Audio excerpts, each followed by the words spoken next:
This is the Late Round Podcast with your host, JJ Zacharisa.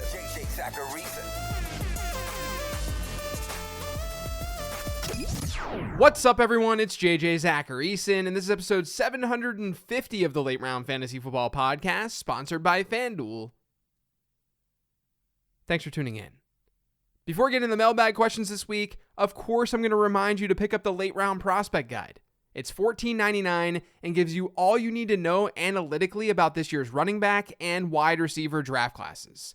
And there's an entire section on my year 2 model as well with profiles of relevant second-year NFL players. Again, it's just $14.99, and you can get it delivered to your inbox right now by purchasing on lateround.com. Once the draft is over, you'll get a new copy sent to your email. And for anyone who's wondering, I'm aiming to do what I did last year, which was get the guide to you before that Monday. I know a lot of you have rookie drafts that start immediately after the draft ends, so I want this updated guide in your inbox as quick as possible. But go check it all out over on lateround.com. The first question this week is from Zachary from Patreon. It says, could you explain why your prospect in year 2 models generally don't account for things like injury or bad quarterback play? So this is an important question, and it's one that I touch on in the prospect guide. But even if you're not reading the guide, which is totally fine, I think the answer here still might be helpful. The first thing to keep in mind with my prospect model and my year 2 model is that they're meant as a guide more than anything else. To me, they're there to keep you in check. There's no reason you need to feel some strong conviction when a player has a 92nd percentile score versus a 91st percentile score. The model sees one player as better than the other, but the model also isn't going to be perfect. If you like that 91st percentile player more, have at it. If it's a 92nd percentile guy versus a 75th percentile one, yeah, maybe you should think twice. That's what I mean by the model keeping you in check and being a guide. So what that means is that you can inject your own subjectivity into things. I wouldn't inject that subjectivity when scores are dramatically different. But if you notice something about a player's profile that the model might miss, go for it. The issue is that we can often overstate what those things are. Like you're asking why the models don't account for injury or bad quarterback play. Well, how are you defining that? Why should you assume that a player not getting hurt would have meant he performs really well? Or why assume that quarterback play was the result of the poor production that a player had? This question seems more geared towards wide receivers, so I'll answer with that in mind.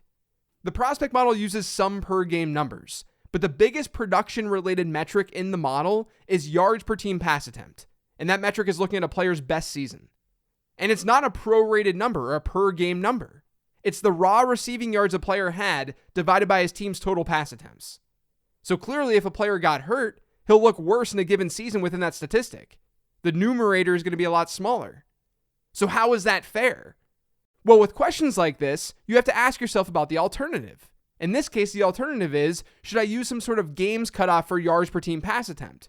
Or should I use per game yards per team pass attempt numbers? You can start to come up with different iterations of the metric then. And I did that. I tested that. And within the model that I'm working with, the raw number worked best. Or I should at least say there wasn't any significant difference in using another method. And you might say, how is that possible? Well, a few things. Number one, production is just one of the many inputs in the model. A player dropping in yards per team pass attempt doesn't make him irrelevant. Look at Drake London last year. Drake London was my wide receiver 1 in the model. And Drake London was hurt throughout college. His yards per team pass attempt number was not very good.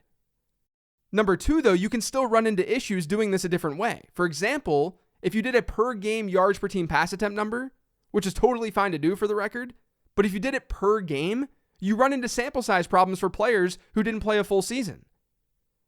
A player who played 6 games could have a really good number there, but because it's across so few games, it's not necessarily indicative of the type of player that he is, the type of receiver that he is.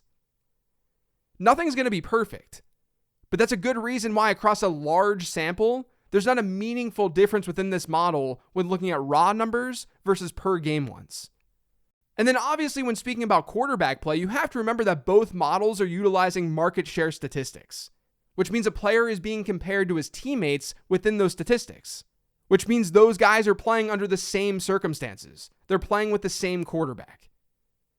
Now, I will say the year 2 model, it's a little bit different with this because something like yards per route run is in that model, and that can be influenced by better quarterback play.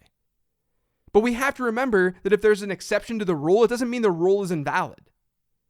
We can sit here and say, look at this wide receiver who missed games as a rookie who ended up doing well. But that isn't happening nearly as much as you'd probably think.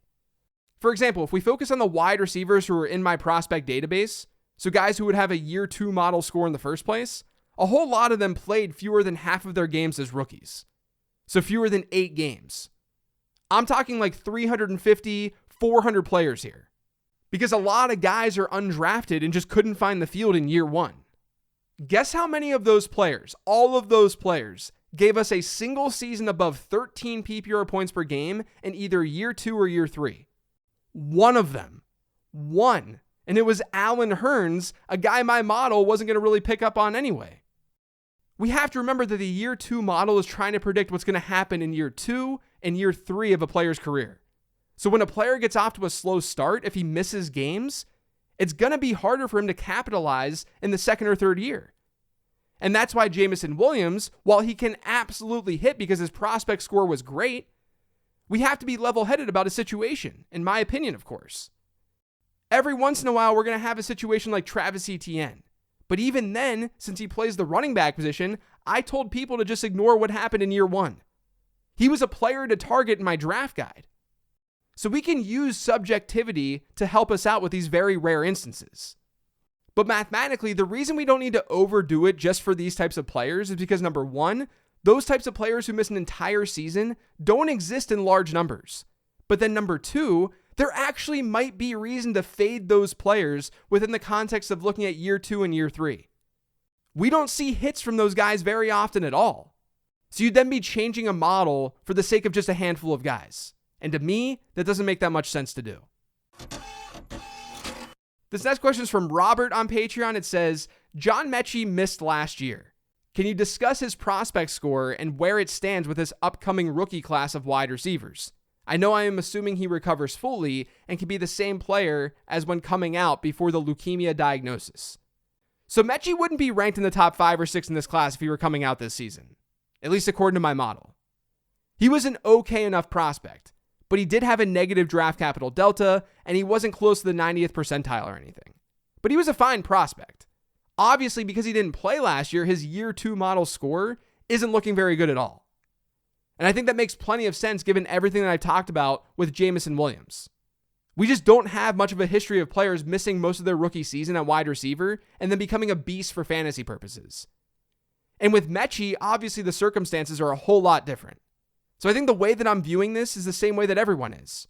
We're not really sure where things are right now. We're hoping for the best, of course.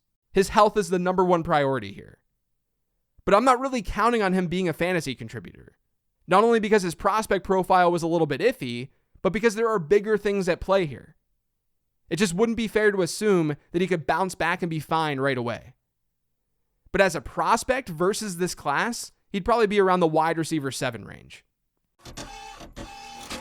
This next question is an email from Brent. It says, is there a sleeper wide receiver prospect that you seem to be gravitating towards most this year? Yes, there's one wide receiver who I think needs to be drafted way, way higher than he's currently going, at least in mock drafts. Right now, this guy is wide receiver 14 according to Dynasty League Football's most recent rookie ADP. He's not even listed on KeepTradeCut.com's rookie rankings. His name, Jaden Reed.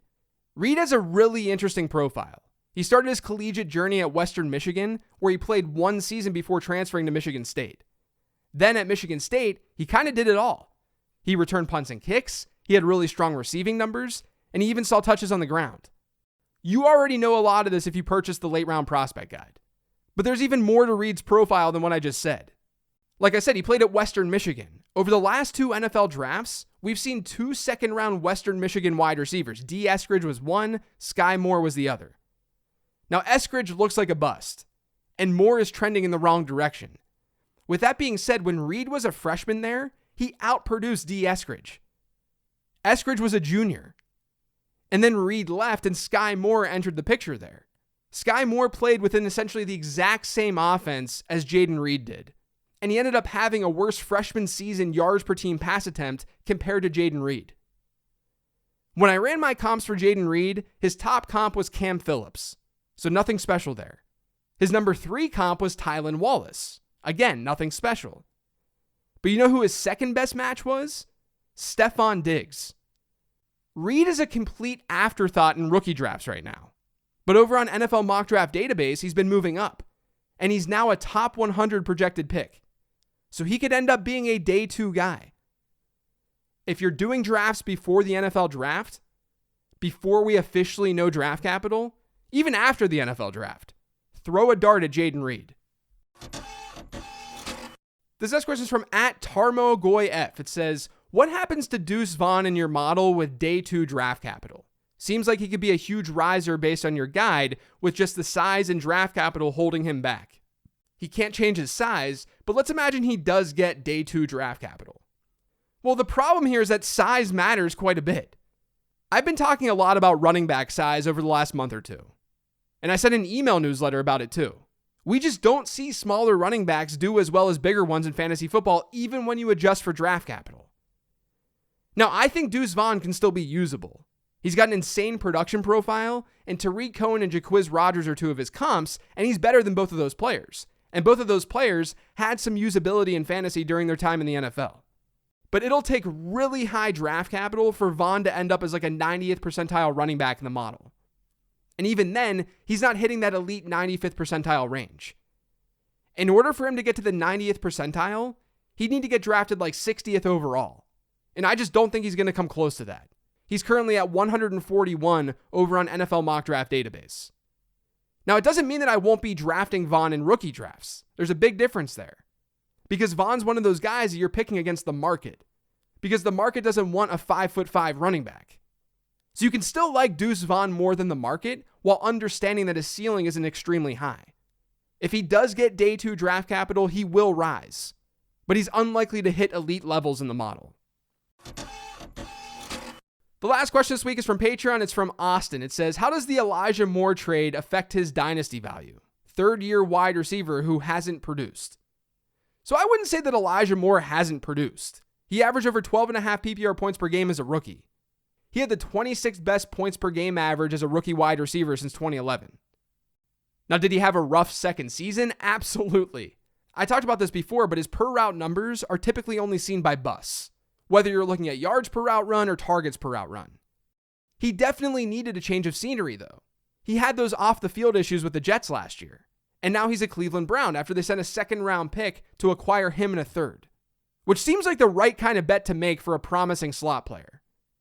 Because he was and he still kind of is promising.